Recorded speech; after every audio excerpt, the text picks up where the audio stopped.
العلم هو النور الهادي والمفتاح لكل الخير من يريد الله به خيرا. السلام علیکم ورحمۃ اللہ وبرکاتہ.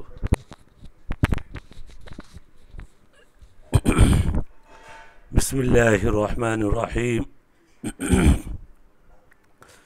الحمد للہ رب العالمین والصلاة والسلام على سید المرسلین وعلى آلہ واصحابہ اجمعین. عزیز طلبہ،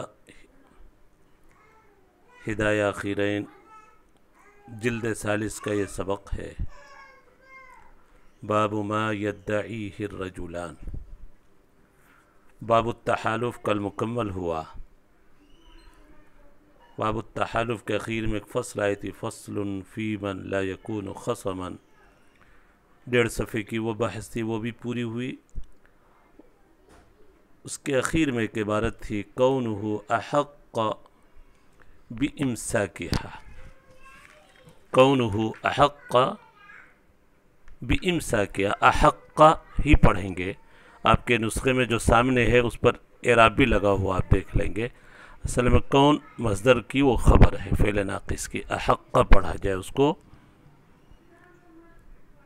باب ما یدعیہ الرجلان. ابھی تک جو دعوے کی بحث تھی کتاب الدعوہ میں، ایک شخص کی جانب سے دعوت تھا، ایک چیز پر، ایک سامان پر، ایک حق پر. کبھی ایسا ہوتا ہے کہ دو لوگ دعوے دار پیدا ہو جاتے ہیں ایک سامان کے اوپر. اس صورت میں کیا مسئلہ ہوگا؟ جبکہ دونوں نے بینہ بھی پیش کر دیا. ایک تو مسئلہ پیچھے پڑ چکے ہیں، سامان ہے، ایک قابض ہے، دوسرا خارج ہے. ایک ذوالید ہے، دوسرا خارج ہے. تو آپ نے پیچھے مسئلہ پڑھ لیا ہے کہ خارج کا بینہ زیادہ قابل قبول ہوگا، چونکہ بینے کا مقصد ہے اس بات، تو وہ نئی چیز کو ثابت کر رہا ہے خارج کا بینہ. اور جو ذوالید تھا اس کا تو قبضہ تھا ہی، اس کے قبضے سے ظاہری طور پر ملکیت ثابت ہو ہی رہی تھی.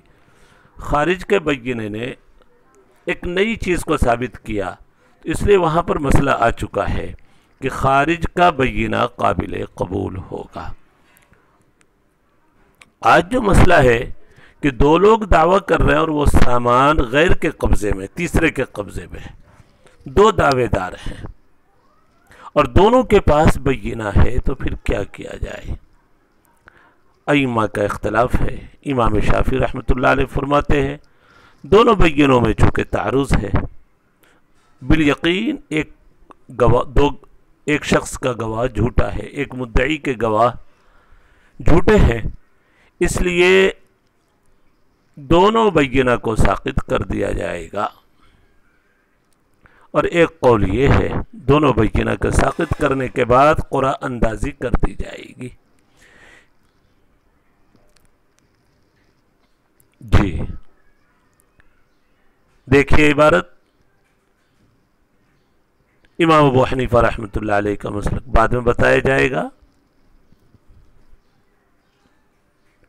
وَإِذَا ادَّعَى اثنان، دو لوگوں نے دعویٰ کیا، عیناً ایک سامان کے سلسلے فی ید آخر، ایک اور الگ شخص کے قبضے میں ہے. کل واحد منہما یزعم انہا لہ، ہر ایک یہ گمان کر رہا ہے کہ وہ اس کی، یا دعویٰ کر رہا ہے. یزعم بمعنی یدعی بھی لے سکتے ہیں.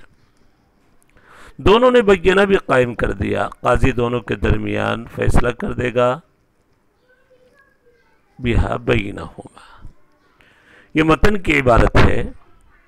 دونوں کے درمیان نصف نصف کا فیصلہ کر دیا جائے گا.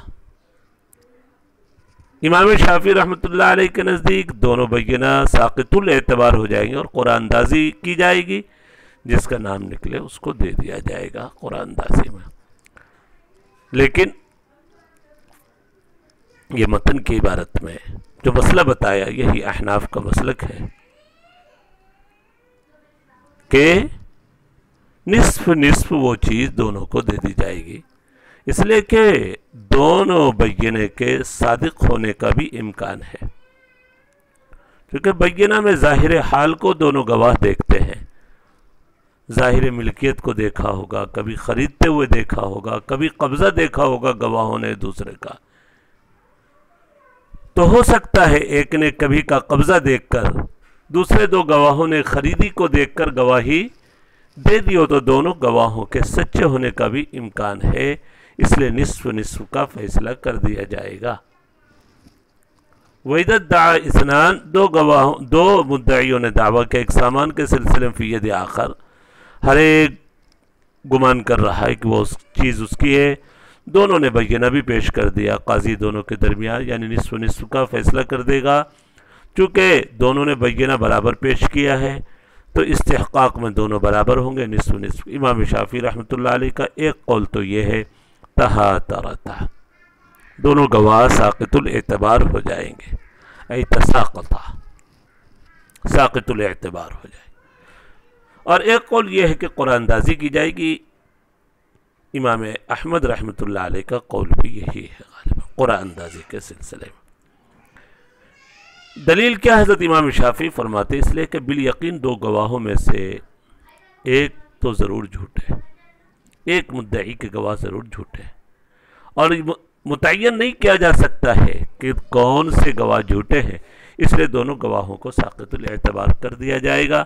لأن احدى البینتین کاذبۃ بیقین لاستحالۃ اجتماع الملکین، اس لیے کہ دو ملکیت کل طور پر یعنی کلی طور پر ایک حالت میں جمع نہیں ہو سکتی، فی الکل کی قید لگا رہے ہیں، ایک سامان میں دو کی ملکیت جمع ہو سکتی ہے لیکن کلی طور پر کل کے کل ایک حالت میں ملکیت ہو دو شخصوں کی، ایسا نہیں ہو سکتا۔ نصف نصف تو ہو سکتی ہے ملکیت، لیکن ملکین فی الکل فی حالت واحدہ، حالت واحدہ کی بھی قید ممکن نہیں ہے کہ ایک شے دو لوگوں کی ملکیت میں ہو کل کے کل اور ایک ہی حالت میں۔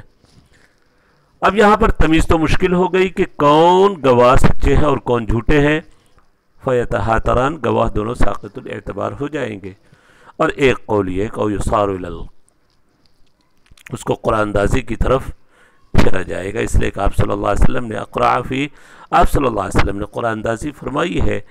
ایک حدیث نقل کر رہے ہیں، اللہم انت الحکم بینہما، حضرت ابو ہریرہ رضی اللہ تعالی عنہ کی حدیث ہے، راوی ہے اللہ کے نبی صلی اللہ علیہ وسلم نے،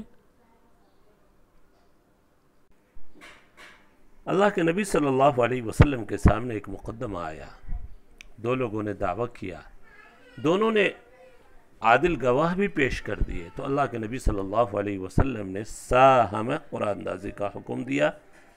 اس واقعے سے استدلال کرتے ہیں، وہاں پر آپ صلی اللہ علیہ وسلم نے جب قرآن اندازی کی تو یہ لفظ ارشاد فرمایا تھا، دعا فرمایا اللہم انت الحکم بینہما، آپ ہی فیصل ہے دونوں کے درمیان، یا بعض روایتوں میں اللہم اقضی بینہما ہے کہ دونوں کے درمیان اے اللہ فیصلہ فرما دیجئے۔ قرآن اندازی کی آپ صلی اللہ علیہ وسلم نے، معلوم ہوا قرآن اندازی کے ذریعے متعین کیا جائے گا، لیکن احناف کا مسلک یہ ہے کہ نصف نصف ہوگا، دونوں گواہوں کا اعتبار کریں گے اور دونوں کو استحقاق میں برابر۔ تمیم بن طفہ کی حدیث ہے، بیہقی میں یہ حدیث ہے، مصنف ابن ابی شیبہ میں ہے، دو لوگ ایک اونٹ کے بارے میں، ایک اونٹنی کے بارے میں مقدمہ لے کر آئے اللہ کے نبی صلی اللہ علیہ وسلم کے پاس۔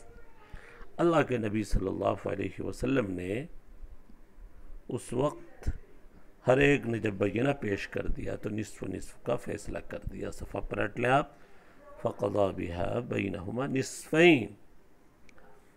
اب جو امام شافعی رحمۃ اللہ علیہ نے، یہ امام احمد رحمۃ اللہ علیہ نے حدیث قرآن سے استدلال کیا ہے قرآن اندازی والی، تو کہہ رہے اس کا جواب یہ کہ ابتداء اسلام میں تھا، ابتداء اسلام میں بہت سے معاملوں میں رخصت تھی، ڈھیل تھی، چھوٹ تھی، بعد میں دھیرے دھیرے سختی پیدا ہوئی، تو اس حدیث کو ابتداء اسلام پر محمول کرتے ہیں احناف۔ حدیث القرآن کان فی ابتداء الاسلام ثم نسخ۔ اب یہ ہے کہ دونوں گواہ کو امام شافعی نے کہا کہ دو گواہ میں سے ایک تو جھوٹے، لیکن یقینی نہیں ہے کون جھوٹے۔ احناف کہہ رہے کہ نہیں، دونوں میں سے ہر ایک کے سچے ہونے کا احتمال ہے، کہ ایک نے ملکیت کو دیکھا ہو اور ایک نے کبھی کا قبضہ دیکھا ہو، ایک نے خریدتے ہوئے دیکھا ہوگا کبھی ایک کے گواہوں نے، اور ایک نے کبھی کسی کا قبضہ دیکھا ہوگا، تو ضروری نہیں کہ دونوں گواہ میں سے ایک جھوٹے ہوں، بلکہ دونوں کے صادق ہونے کا احتمال ہے۔ دیکھیے فی حق کل واحد منہما محتمل الوجود بأن یعتمد احدہما سبب الملک، ایک نے اعتماد کیا ہو سبب ملک پر اور دوسرے نے قبضے پر، فصحت الشہادتان، دونوں گواہی صحیح ہو جائے گی۔ وَلِأَنَّ الْمُطْلِقِ لِلشَّهَادَةِ فِي حَقِّ كُلِّ وَاحِدٍ مِنْهُمَا، شہادت کو جائز کرنے والی چیز دونوں کے میں سے ہر ایک کے حق میں محتمل الوجود ہے کہ شہادت دینا جائز ہو۔ ایک نے سبب ملک کو دیکھا ہو، دوسرے نے قبضے کو دیکھا ہو، دونوں گواہی صحیح ہے۔ دونوں گواہ کو جب صحیح مان لیا تو سبب استحقاق میں دونوں برابر ہو گئے۔ فَيَجِبُ الْعَمَلُ بِهِمَا مَا أَمْكَنَ وَقَدْ أَمْكَنَ بِالتَّنْصِيفِ، اور تنصیف کے ذریعے ممکن ہے کہ اس کو نصف نصف کر دیا جائے، اور اللہ کے نبی صلی اللہ علیہ وسلم نے اس اونٹنی میں نصف نصف کا فیصلہ کیا، جو بھی پیچھے حدیث آئی ہے تمیم بن طرفہ، اس لیے کہ محل اس کو قبول کر رہا ہے، تنصیف کو قبول کر رہا ہے، تنصیف کر دی جائے، نصف نصف کا مالک بنا دیا جائے، بیچ کر دونوں کو آدھی آدھی قیمت دے دی جائے۔ تنصیف اس لیے کی گئی لاستوائہما فی سبب الاستحقاق، سبب استحقاق میں برابر ہونے کی وجہ سے۔ یہاں تک پہلی متن اور شرح کی عبارت مکمل ہوئی۔ اللہ تبارک و تعالی جی وقد امکن بالتنصیف اذ المحل يقبله وانما ينصف لاستوائہما فی سبب الاستحقاق، سبب استحقاق میں برابر ہے۔ سبب استحقاق تک سبق ہوا ہے، آگے ایک دوسری متن اسی باب کی انشاءاللہ آئندہ پڑھیں گے۔ اللہ تبارک و تعالی ہم سب کے لیے سمجھنا آسان فرمائے۔ وصلی اللہ علی النبی الکریم۔ السلام علیکم ورحمۃ اللہ وبرکاتہ۔ السلام عليكم، لا تنسوا الاعجاب بالفيديو والاشتراك في القناة تشجيعا لنا لنستمر بنشر المزيد إن شاء الله.